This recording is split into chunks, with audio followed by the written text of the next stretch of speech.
santificada. Queremos pedirte, Señor, que tú nos capacites para toda buena obra. Haz que nuestro corazón sea tierra fértil para que tu palabra pueda ser sembrada y llevar fruto en abundancia, pues para eso tú la envías. Añade a tu iglesia, Señor, aquellos que no te conocen, aquellos que están muertos en delitos y pecados, aquellos, Señor, que viven lejos de tu luz, lejos de tu presencia. Tráelos por medio de tu palabra, sensibiliza sus corazones, captura sus pensamientos. Ponemos, Señor, nuestras vidas en tus manos. Te lo pedimos, Señor, en el nombre de Jesús. Amén y amén. Gloria al Señor, hermanos. ¿Cuántos pueden dar un fuerte gloria a Dios? Bienvenidos a la casa del Señor, hermanos. Les invito a ponerse en pie esta mañana. Vamos a abrir la escritura en el Evangelio de Lucas, capítulo número 12. Damos la bienvenida a los oyentes de la radio que ya están en sintonía de Plenitud Radio, aquellos que a través del internet también están sintonizando esta transmisión. Gracias por acompañarnos. Evangelio de Lucas, capítulo 12, vamos a leer del versículo 41 al 48. La palabra de Dios nos dice: entonces Pedro le dijo: Señor, ¿dices esta parábola a nosotros o también a todos? Y dijo el Señor: ¿quién es el mayordomo fiel y prudente, al cual su señor pondrá sobre su casa para que a tiempo les dé su ración? Bienaventurado aquel siervo al cual cuando su señor venga le halle haciendo así. En verdad os digo que le pondrá sobre todos sus bienes. Mas si aquel siervo dijere en su corazón: mi señor tarda en venir, y comenzaré a golpear a los criados y a las criadas, y a comer y beber y embriagarse, vendrá el señor de aquel siervo en día que éste no espera y a la hora que no sabe, y le castigará duramente y le pondrá con los infieles. Aquel siervo que, conociendo la voluntad de su señor, no se preparó ni hizo conforme a su voluntad, recibirá muchos azotes. Mas el que sin conocerla hizo cosas dignas de azote, será azotado poco. Porque todo aquel a quien se le haya dado mucho, mucho se le demandará. Y al que mucho se le haya confiado, más se le pedirá.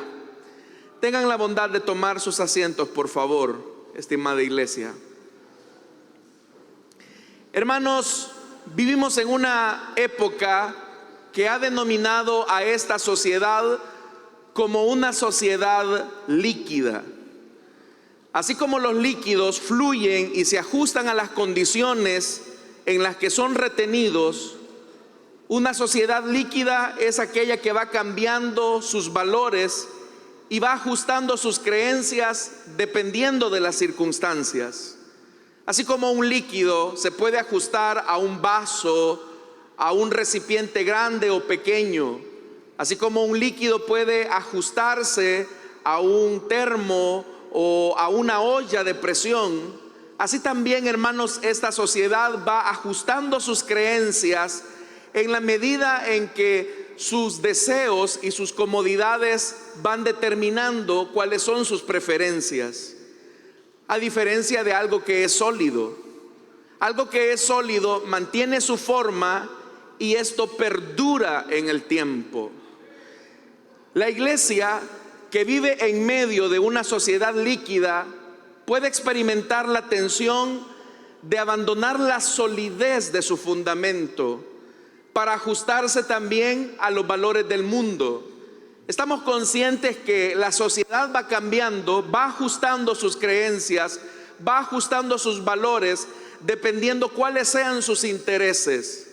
El peligro consiste en que también nosotros como iglesia, que vivimos en una sociedad que es cambiante, vayamos también, hermanos, condicionando nuestros valores, nuestras convicciones a la circunstancia. Esa es una tentación constante para todos los que somos iglesia, para todos aquellos que somos cristianos. Y hay dos valores, hermanos y hermanas, que están en peligro en medio de una sociedad tan líquida como la nuestra. Usted sabe que en medio de una sociedad líquida que va ajustando sus valores, aquellas cosas que para nosotros son eternas y permanentes, la sociedad las va acomodando de acuerdo a sus expectativas o sus intereses. Para nosotros, por ejemplo, el valor de la vida está por encima de cualquier interés. Para una sociedad líquida, el valor de la vida se puede ajustar dependiendo cuáles sean los intereses de las clases dominantes. Para nosotros, hermanos, el valor de la familia es un valor permanente constituido por el matrimonio entre un hombre y una mujer. Pero en una sociedad líquida, el concepto de matrimonio puede variar. La relación matrimonial se puede establecer entre un hombre y un hombre, entre una mujer y una mujer. Y en la medida en que esta sociedad va adecuando, va ajustando su perspectiva acerca de esos valores, se puede llegar a aberraciones como la aceptación de la pedofilia, por ejemplo. Legalizar una relación considerada como pedófila es algo, hermanos, que puede también determinar los valores cambiantes de esta sociedad. Todo esto, hermanos, que estoy mencionando como características de una sociedad líquida, nos hablan de la degradación que vive el mundo en nuestros días. Y nosotros no estamos ajenos a ese mundo. Nosotros no estamos lejos de esta realidad. Podemos incluso sucumbir a esa tentación porque estamos inmersos en el mundo, tal como el Señor Jesús lo dijo. Estamos en el mundo, pero no somos del mundo. Significa que el mundo puede ir ajustando sus valores, sus creencias, pero la iglesia debe de permanecer firme y sólida en sus convicciones. Y esto por una razón: nuestro Señor viene por nosotros. Nuestro Señor va a regresar por nosotros. Y aunque nosotros somos personas con doble ciudadanía, por un lado se nos dice que somos ciudadanos de esta sociedad. Si usted nació en este país, usted es ciudadano salvadoreño. Pero por encima de esa ciudadanía que refleja su documento de identidad, nosotros tenemos una ciudadanía que está en los cielos. ¿Cuántos tienen esa ciudadanía? Nosotros somos ciudadanos de ese nuevo reino, o de ese reino nuevo que el Señor vino a anunciar. Estamos a la espera de que venga nuestro rey. Entonces, para ser consecuentes con esa espera, hay dos valores fundamentales que no se pueden negociar. Hay dos valores fundamentales que nos preparan para su venida. Todos somos conscientes acá que nuestro rey viene pronto. Y por lo tanto debemos de estar preparados. Debemos de estar preparados para su venida. Y es por eso, hermanos y hermanas, que necesitamos desarrollar dos virtudes fundamentales que nos capacitan para su venida, que nos preparan para su venida. Para hablar acerca de eso, este pasaje que acabamos de leer se encuentra, hermanos, en los discursos o en los diálogos que Jesús desarrolló con sus discípulos camino a Jerusalén. Jesús les ha anticipado la verdad que significa la separación que Él va a tener en el momento en que Él vaya a la cruz. Y eso va a suponer una despedida, aunque no total, pero sí una despedida en la que el Rey ascenderá a los cielos. Pero el Señor también les ha dicho que esa despedida no es una despedida permanente, sino que es una despedida, hermanos, que pronto finalizará cuando Él regrese. El Señor les ha contado una parábola y les ha dicho: estén ceñidos vuestros lomos, tengan encendidas vuestras lámparas, porque ustedes no saben en qué momento el Señor va a regresar después de su boda. Jesús está tratando a sus discípulos para que se anticipen a su llegada, a su venida. Más adelante Jesús también les dirá que el Señor de la casa puede aparecer en el momento en que menos ustedes lo esperen. Incluso puede aparecer de manera sorpresiva como ladrón en la noche. Si hay una característica fundamental del regreso de nuestro Señor Jesucristo, es que vendrá sin previo aviso. Será de manera sorpresiva, cuando menos lo estemos esperando, cuando menos lo estemos considerando. El Señor vendrá por nosotros. La pregunta que tenemos que hacernos es si estamos preparados para nuestro encuentro. Pedro, cuando escuchó acerca de la necesidad de estar preparado para su venida, él le preguntó: Maestro, ¿y esto de la preparación de tu venida, esto de estar listo para encontrarnos contigo, es algo que solamente se los has dicho a los recién convertidos, a los que disfrutan de tus enseñanzas pero que no son parte de tu círculo íntimo? Esa es la pregunta, hermanos, que encontramos nosotros en el versículo 41, cuando dice la escritura: entonces Pedro le dijo: Señor, ¿dices esta parábola a nosotros o también a todos? La idea de Pedro era la siguiente: seguramente, Señor, si nosotros estamos cerca de ti, ya estamos preparados. Si nosotros comemos contigo, si nosotros disfrutamos de tu poder y de tu gracia, seguramente ya estamos preparados. En el Evangelio de Marcos, Jesús responde a esta pregunta y Él les dice: lo que les digo a ellos, también se los digo a ustedes. Significa que la preparación para la venida de Cristo no es algo, hermanos y hermanas, que sea una actividad de los recién convertidos. Acá todos necesitamos estar preparados para la venida de nuestro Señor, para nuestro encuentro con el Hijo de Dios. Cuando hablamos acerca de la venida de Cristo, casi siempre pensamos en el inconverso, en el que no conoce de Jesús. Pero en realidad, hermanos, Jesús advierte a sus discípulos, advierte a su círculo más cercano para que estén preparados. Entonces, ¿cómo me preparo yo para la venida de Cristo? ¿Cómo me preparo yo para recibir a nuestro Señor? Y como ya le dije, existen dos valores que nos van a preparar para nuestro encuentro. Uno es el valor de la fidelidad y el otro es el valor de la prudencia. ¿Cuáles son los valores entonces que nos preparan para nuestro encuentro con Jesús? Que seamos hallados fieles y que tengamos una actitud prudente frente a otros. Creer que nuestro Señor va a regresar pronto va a producir en nuestro corazón una fidelidad permanente. Nosotros tenemos que ser fieles al Señor siempre, y eso es lo que Dios desea. Y esa fidelidad que se desarrolla en lo íntimo de nuestro corazón nos va a permitir actuar de manera prudente frente al mundo que nos rodea.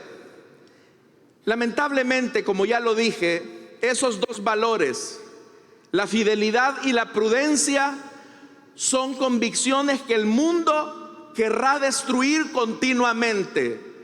¿Para qué?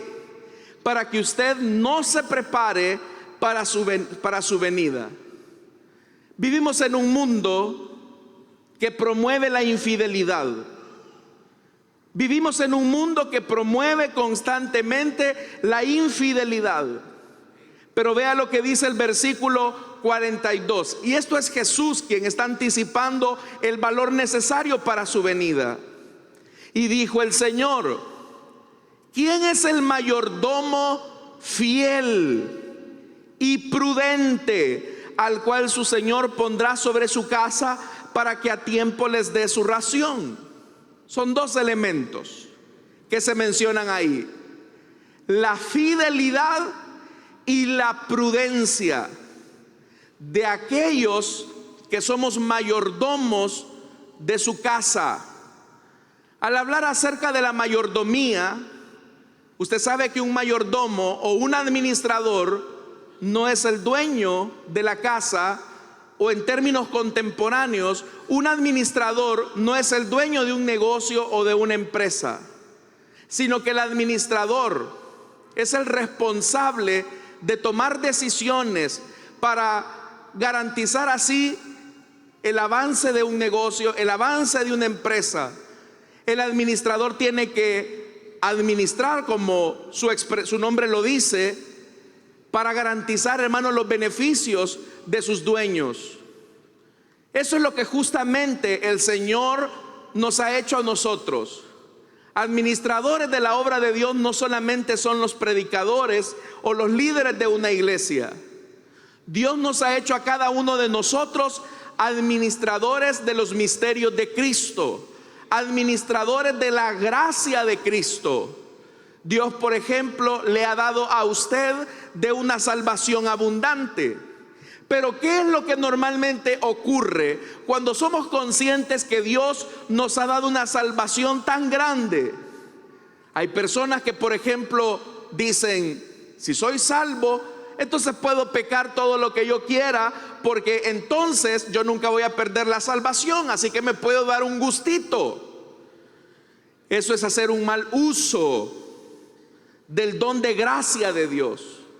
Es cierto que la salvación es por gracia, es cierto que la salvación no es por obras, pero hemos sido salvos y redimidos para tener una vida que honre a Dios. Una persona que justifica su pecado aduciendo que porque la salvación no se pierde, va a tener una vida desenfrenada, es un administrador imprudente e infiel, porque al menos conoce o ha escuchado de ese valor de gracia de Dios. Entonces vea lo que Jesús dice: Dios nos ha hecho a nosotros mayordomos fieles y prudentes. Pero ya le dije, este mundo es un mundo que promueve la infidelidad. Quizás nosotros, hermanos, en alguna etapa de nuestra vida nos hemos encontrado con una persona que ha vivido el dolor de la infidelidad. Tal vez usted ha tenido un mejor amigo que le ha sido infiel. Tal vez algunos tristemente han sido víctimas de la infidelidad de su cónyuge.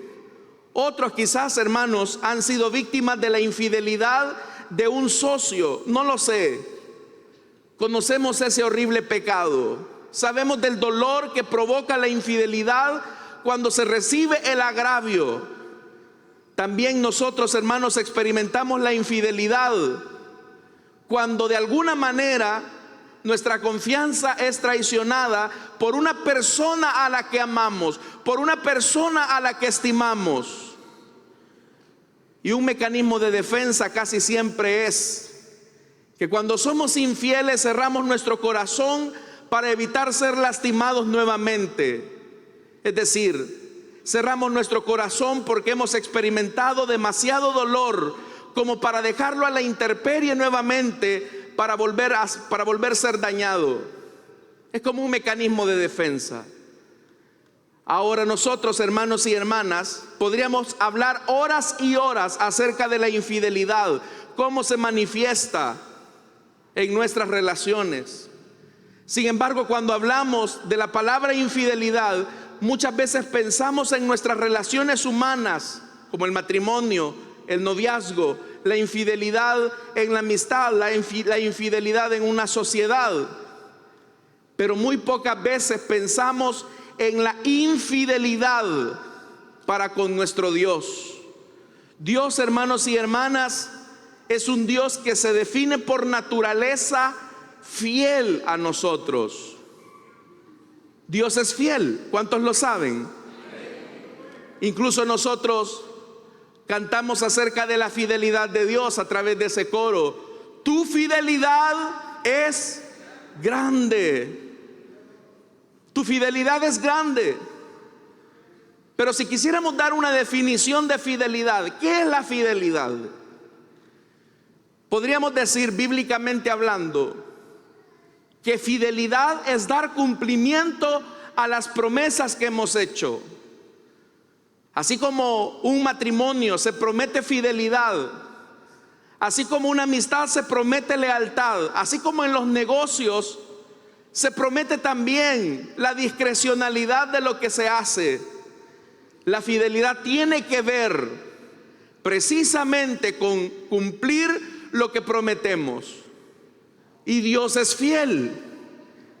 Cuando el Señor hablaba a Israel, Él les dijo lo siguiente, allá en el libro de Deuteronomio: Israel, reconoce que el Señor tu Dios es el único Dios y es Dios fiel. Y dice que cumple sus pactos o su pacto por 1000 generaciones y muestra su fiel amor a quienes lo aman y obedecen sus mandamientos. Dios está diciendo: yo soy fiel porque cumplo lo que les he prometido. A ver, yo le pregunto a usted esta mañana: ¿hay alguien de ustedes que se sienta agraviado por Dios porque no haya cumplido alguna promesa en su vida? ¿Hay alguien que tiene alguna querella, alguna queja y que tenga algo que decirle al Señor? Señor, tú me prometiste esto y tú no lo cumpliste. ¿Hay alguien que se pueda quejar de Dios? Yo creo que no. ¿Cuántos nos sentimos plenamente satisfechos por la fidelidad de Dios? Entonces, si Dios ha sido fiel con usted, ¿qué espera Él de nosotros? Que seamos hallados fieles. Entonces, la primer virtud que nos prepara para la venida de nuestro Señor Jesucristo es que seamos fieles. Lamentablemente, esta generación se caracteriza por su infidelidad, y eso se nota en la falta de compromisos. Ser cristiano es un llamado a vivir en fidelidad a Dios. No obstante, hermanos, esa fidelidad que debemos demostrar a Dios es la respuesta que damos a Dios, porque Él es fiel con nosotros. Ahora, ¿en qué se nota que usted y yo somos fieles? Porque hemos dicho que fidelidad tiene que ver con dar cumplimiento a lo que hemos prometido. Nosotros hemos hecho una promesa, y la promesa es, hermanos y hermanas, vivir en integridad para con Dios el resto de nuestra vida. Nosotros no hemos venido a ser cristianos de temporada. Nosotros no hemos venido a ser creyentes de una ocasión especial en una fecha específica. Hemos sido llamados a ser fieles siempre. La fidelidad no se puede reducir a las 4 paredes de la iglesia.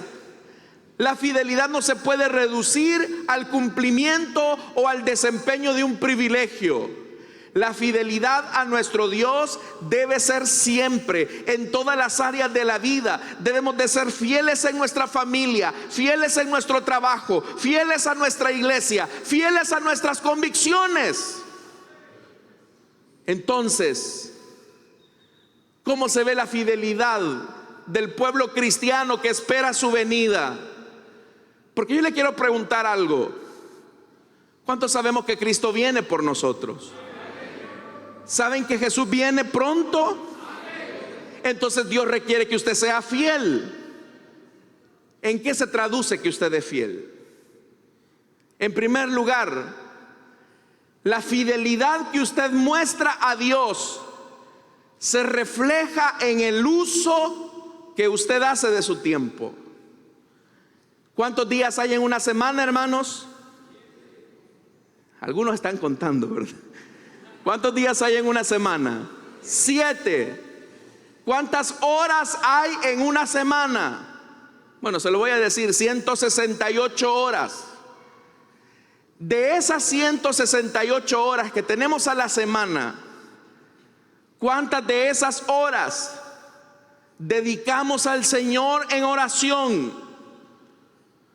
De esas 168 horas, ¿cuánto tiempo nosotros dedicamos a buscar la voz de Dios a través de la lectura de su palabra? De esas 168 horas que tiene la semana, ¿cuánto tiempo dedicamos para buscar su rostro, buscar la comunión de los hermanos, buscar una vida de servicio para Jesús? Y la fidelidad se demuestra en el manejo que hacemos de nuestro tiempo, porque el tiempo define nuestras prioridades. La fidelidad se define en el uso del tiempo, porque eso coloca cuáles son nuestras prioridades en el corazón. ¿Qué es una prioridad? Una prioridad es dar su justo lugar a lo que se considera importante.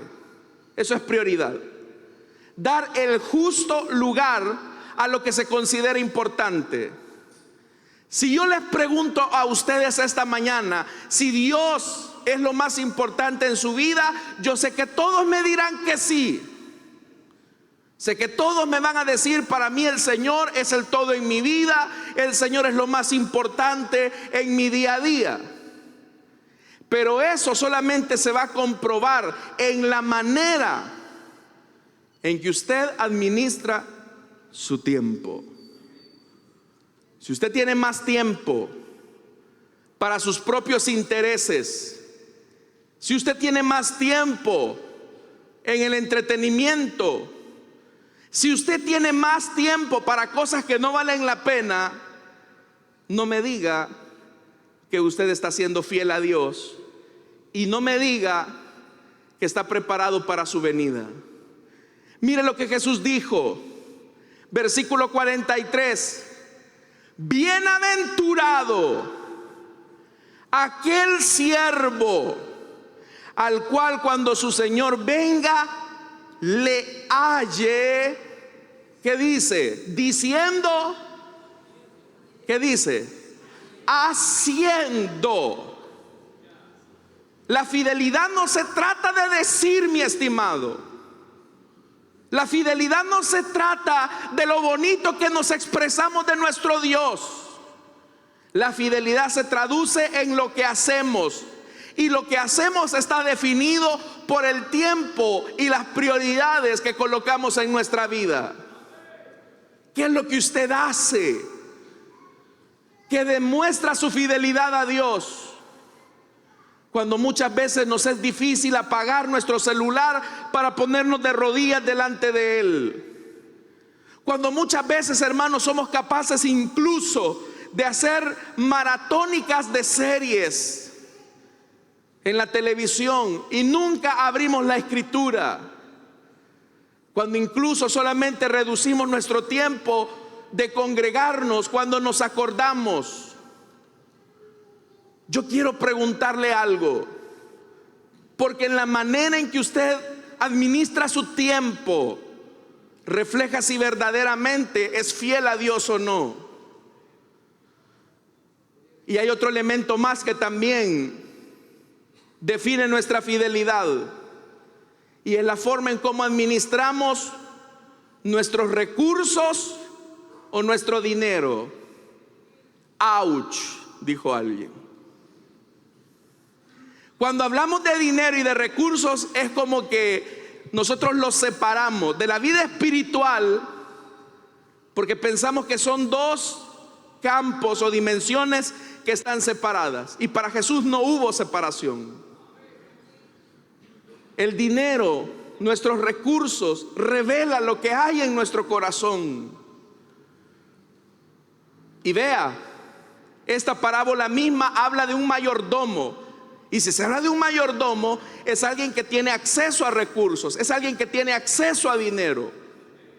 Cómo administra su dinero o el dinero de su amo va a reflejar la fidelidad y la prudencia que ese hombre tiene. La Biblia dice que todo lo que tenemos lo hemos recibido de parte de Dios. No hay nada, así usted tenga mucho o tenga poco, todo lo que tenemos lo hemos recibido de Dios. Dios nos lo ha dado, de tal manera que solo somos administradores. Pero como dice el apóstol, es necesario que aquellos que son llamados a la administración sean hallados fieles. ¿Qué busca usted en un administrador? Si usted fuera un empresario, ¿qué buscaría usted en alguien al que va a contratar como administrador de su negocio? Fíjese algo. Usted va a contratar a una persona por su currículum, pero lo va a despedir por su carácter, por sus valores. Nadie despide a una persona por su currículum, pero sí lo puede despedir por sus valores. Una persona puede tener un gran historial académico, pero si sus valores reflejan un antagonismo o una contrariedad a los valores de la empresa, usted lo va a terminar quitando. Igualmente nosotros, Dios nos ha dado recursos, sean muchos o pocos. La manera en cómo administramos esos recursos va a reflejar la fidelidad a Dios o la infidelidad al Dios que decimos servir. Y quiero llamar su atención a algo. ¿Somos fieles nosotros a Dios en la parte que le corresponde? No me responda, por favor. Pero no me diga que Dios es su prioridad. No me diga que usted reconoce que todo lo que tiene de la mano de Dios lo ha recibido, si no es fiel a Dios con la parte que le corresponde. Y yo sabía que no iba a recibir muchos amenes al decir esto. Hay un silencio sepulcral acá esta mañana. Hermanos amados, el mundo nos enseña a ser infieles a nuestro Dios. Vive para ti. A ti te ha costado. Tú eres el que ha hecho las cosas. Pero Dios nos pide a nosotros que honremos al Señor con la primicia de nuestro tiempo y con la primicia de nuestros recursos. Esta mañana es día domingo. Este es el primer día de la semana. Estamos honrando a Dios con nuestro tiempo. Estamos diciendo: Señor, hoy comienza mi semana, pero antes de cualquier otra cosa, yo te doy las primeras horas del día para buscar tu rostro y escuchar tu palabra. Entonces el Señor nos está diciendo esta mañana: qué bien que has venido hoy a la iglesia a honrarme con tu tiempo. Tus recursos también van a determinar si qué tan fiel eres conmigo o no. Vea lo que dice: en verdad os digo que le pondrá sobre todos sus bienes. Es el Señor, es el amo. Pero hay un problema, y es el versículo 45. Mas si aquel siervo dijere en su corazón, ese es el problema. El problema no es tanto lo que decimos, el problema es lo que nuestro corazón nos dice en nuestro interior. Y eso es lo que señala el versículo 45. Mas si aquel siervo dijere en su corazón: mi señor tarda en venir, y comenzare a golpear a los criados y a las criadas, y a comer y beber y a embriagarse. ¿Cómo se llama esto? Abuso de confianza. Porque este hombre ha sido colocado para administrar los recursos de su amo, pero este hombre dice: mi señor tarda en venir. Muchos acá en la iglesia ya tienen por tardanza la venida del Señor.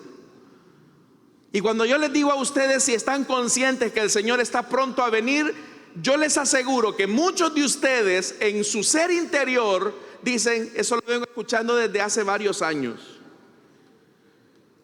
Y algunos hasta ya se acomodaron.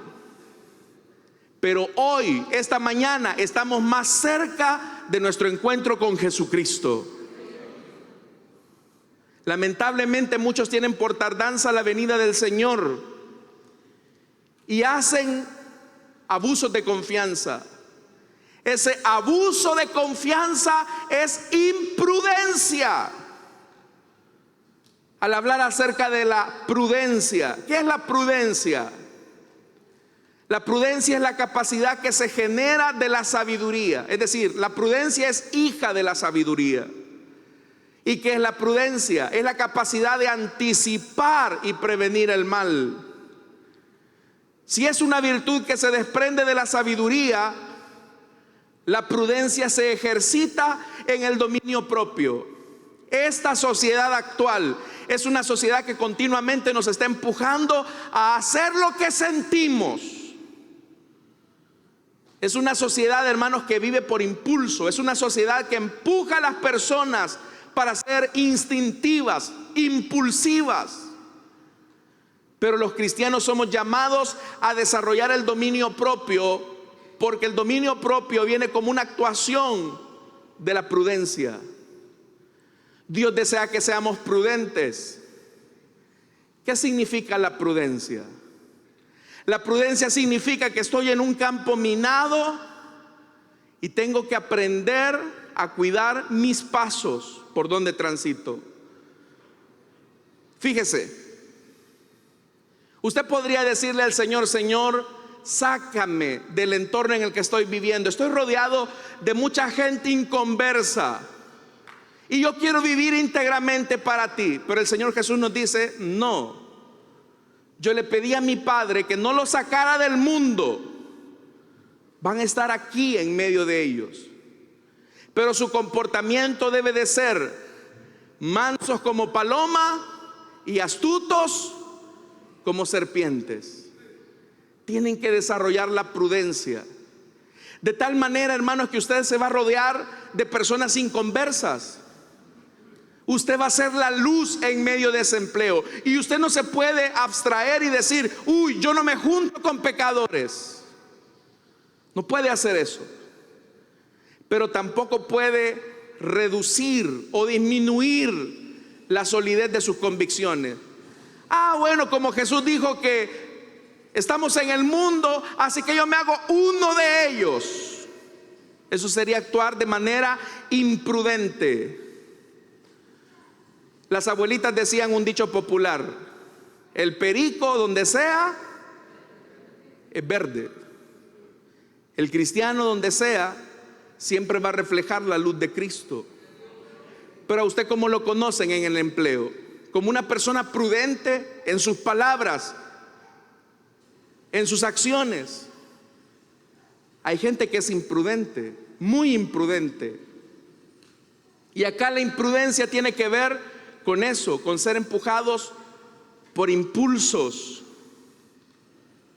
Y este siervo está diciendo: mas si aquel siervo dijere en su corazón. Se está dejando guiar por instintos. ¿Sabe cuántas personas han cometido graves equivocaciones en su vida cristiana a causa de guiarse por impulsos? Hermano, yo he sentido del Señor. Fíjese, le voy a contar algo. Eso me enteré esta semana. Una muchacha le dice a otro joven: fíjese, mira, fulano, le dice, a mí el Señor me ha dicho que tú vas a ser mi esposo.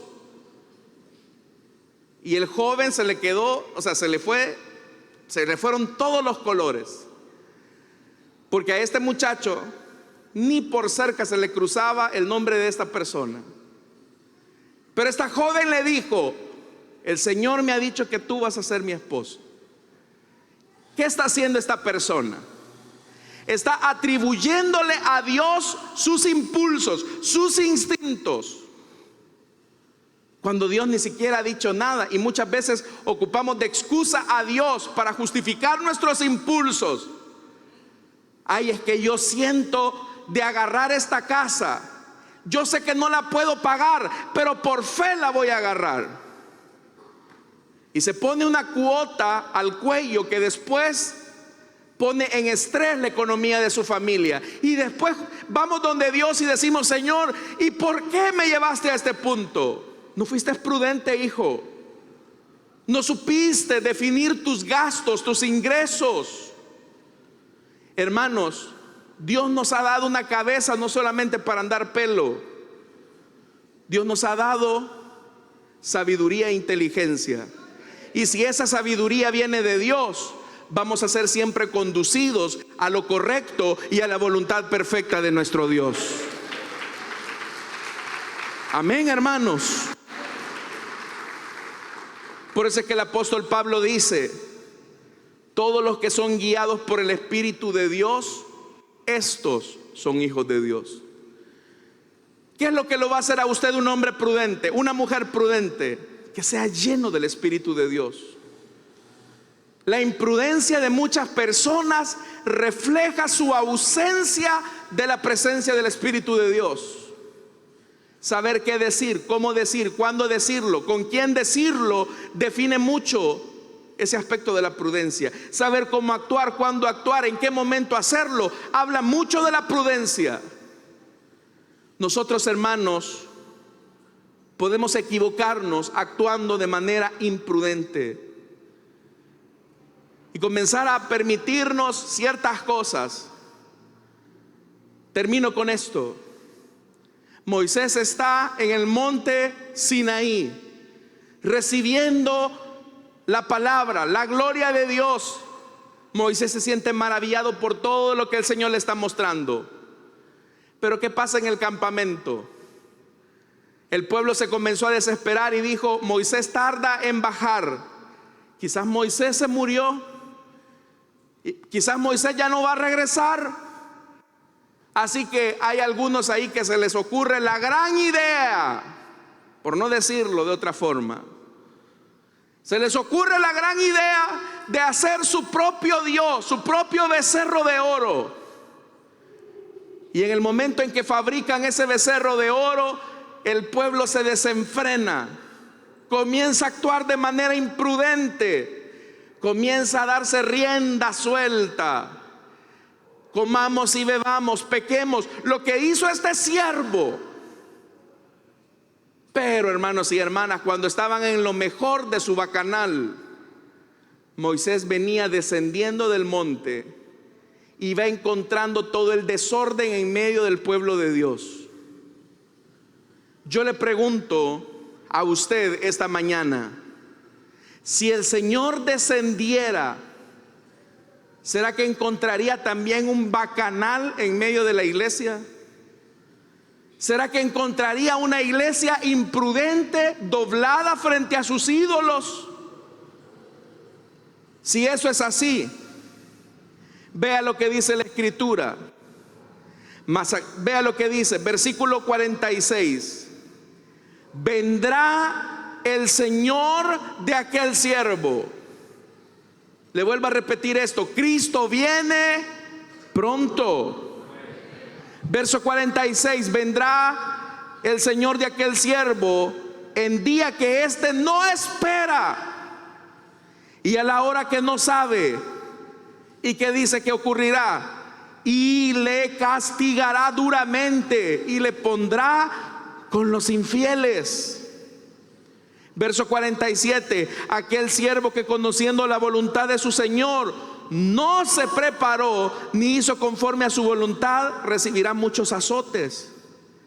Mas el que sin conocerla hizo cosas dignas de azotes, será azotado poco. Porque a todo aquel quien se le haya dado mucho, mucho se le demandará, y al que mucho se le haya confiado, más se le pedirá. La ignorancia de la voluntad de Dios no es una justificación atenuante delante de Dios.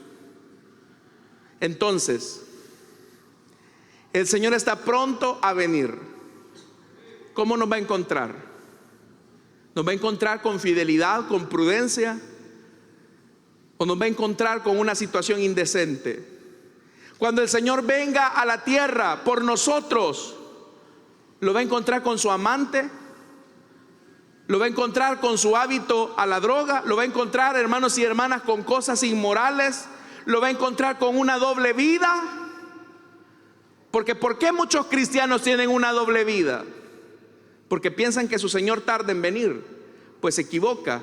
El día en que menos lo espere, el Señor aparecerá en las nubes. La pregunta será: ¿qué hallará en su iglesia? ¿Qué va a hallar? ¿Qué va a hallar? ¿Qué va a encontrar? ¿Hallará fe? ¿Hallará temor de Dios? ¿O nos va a encontrar en situaciones inmorales, como cuando Moisés descendió del monte para encontrarse que el pueblo de Dios estaba en medio de una situación penosa, indecorosa? Hermanos, háganos un favor,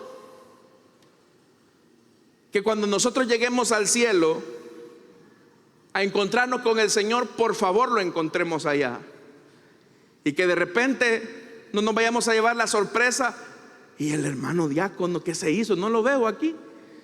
Y el supervisor, y el pastor. ¿Y qué, hermanos? Nos quedamos acá y se va a hacer realidad la profecía de Marino, ¿verdad? ¿Ya saben cuál es la profecía de Marino? La alabanza de la gran tribulación. Vamos a gritar: mamá, Cristo vino y su pueblo se llevó. Y usted resulta que no era parte del pueblo de Dios. Lo que le quiero decir esta mañana es: prepárese, porque Cristo viene pronto. Que Dios nos ayude, mis amados. Cierre sus ojos, vamos a orar. Esta mañana hay dos virtudes que no se pueden ajustar a los valores del mundo: la fidelidad y la prudencia. Dios desea que seamos fieles en el manejo de nuestro tiempo, fieles en el manejo de nuestras prioridades, fieles en el manejo de nuestros recursos. Dios desea que seamos prudentes, que anticipemos el mal y lo prevengamos, que estemos a la alerta. Así como el ladrón que aparece en la noche, pero aquel que está en vela no es sorprendido, así también el Señor espera que nosotros, hermanos, estemos a la espera atenta de nuestro Señor. El Señor viene pronto. No sabemos si este es el día en que partiremos a la eternidad. ¿Estás preparado? ¿Has sido hallado fiel? ¿Eres prudente o eres una persona impulsiva? Pero los que son guiados por el Espíritu de Dios, estos son hijos de Dios, dice el apóstol Pablo. Esta mañana quiero hacer una invitación para aquellas personas que desean entregarle su vida a Cristo, que nunca han conocido a Jesús, que nunca le han entregado su vida al Señor. Les invito para que esta mañana puedan ponerse en pie y se preparen para la venida de Cristo. Si usted no tiene seguridad de su salvación, esta mañana usted puede entregarle su vida a Cristo, levantando su mano como señal de que usted quiere entregarle su vida al Señor.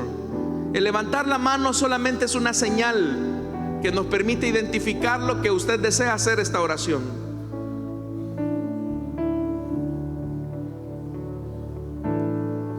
¿Habrá alguien esta mañana que está preparado o que quiere prepararse para la venida de Cristo?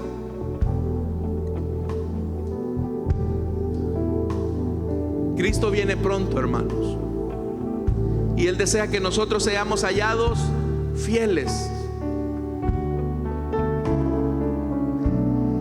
Quiero hacer la segunda invitación. Aquellas personas que se examinan a sí mismos y saben que no están en fidelidad a Dios y que desean unirse a esta oración y reconciliarse, le invito para que se ponga de pie. ¿Habrá alguien esta mañana que desea entregarle su vida a Cristo o desea reconciliarse? ¿Habrá alguien?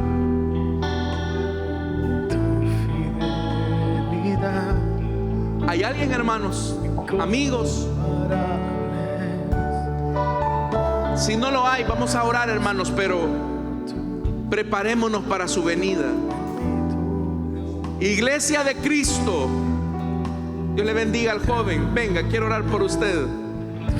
Iglesia de Cristo, ¿estás preparado para la venida del Señor? Dios le bendiga a este joven que pasa. ¿Hay alguien más? Todavía puedo extender un poco el llamado, pero no por mucho tiempo. Dios le bendiga. Pasen, queremos orar por ustedes. Vengan. Dios les bendiga. Bienvenidos. Pasen, queremos orar por ustedes. ¿Hay alguien más que quiere entregarle su vida a Cristo? ¿Que quiere prepararse para este viaje? Venga, pase. Prepárese. Dios le bendiga al joven que viene aquí en el costado. ¿Hay alguien más que quiere entregarle su vida a Cristo?